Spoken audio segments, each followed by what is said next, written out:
जय श्री राधे। नमस्कार प्रिय भक्तों, श्री राधा श्री राधा श्री राधा।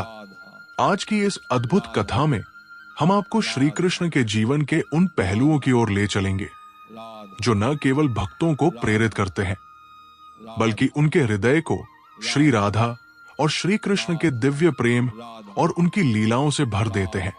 कथा आरंभ करने से पहले आपसे हमारा एक विनम्र निवेदन है, कृपया इस कथा को अंत तक अवश्य सुनें। यदि ये कथा आपके हृदय में भक्ति और श्रद्धा का संचार करती है तो इसे लाइक करें, चैनल को सब्सक्राइब करें और कमेंट में जय श्री राधे लिखकर अपनी श्रद्धा प्रकट करें। तो चलिए अब हम अपने मन और आत्मा को श्री कृष्ण के अद्भुत प्रेममय संसार में ले चलते हैं। कथा का प्रारंभ। ये कथा उस समय की है जब गोकुल और वृंदावन की भूमि श्री कृष्ण की चंचलताओं से गूंज रही थी। श्री कृष्ण अपने बाल सखा और गोपियों के संग हर दिन नई नई लीलाएं करते थे। उनका एक एक कदम, एक एक हंसी भक्तों के लिए जीवन का उत्सव बन जाती थी। गोपियों का अनन्य प्रेम।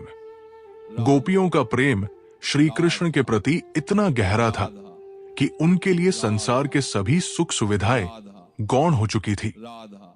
एक दिन गोपियों ने सोचा कि वे श्री कृष्ण के प्रति अपने प्रेम को और अधिक प्रदर्शित करेंगी। उन्होंने माखन तैयार किया और बड़े प्रेम से श्री कृष्ण को अर्पण करने के लिए बुलाया। श्री कृष्ण उनकी भक्ति को देखकर मुस्कुराए और बोले, तुम्हारे प्रेम के आगे इस माखन का कोई मूल्य नहीं है। यह सुनकर गोपियों की आंखों में आंसू आ गए।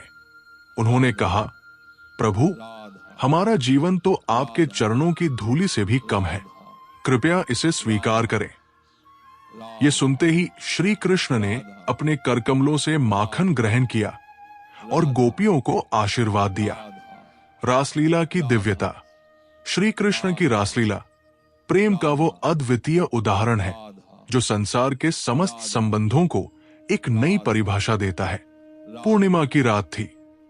यमुना तट पर अद्भुत चंद्रमा की रोशनी थी।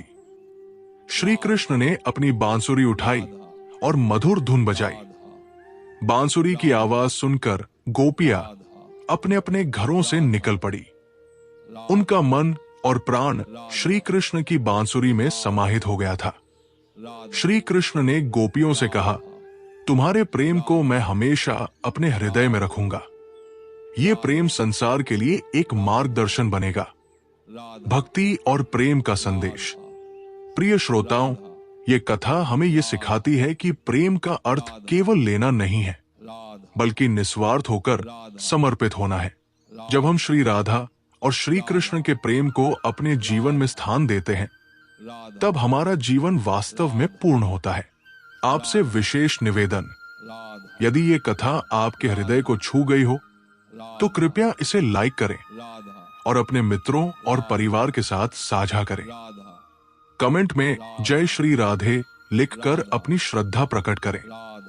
आपका ये छोटा सा सहयोग इस चैनल को और अधिक भक्तों तक पहुंचाने में मदद करेगा।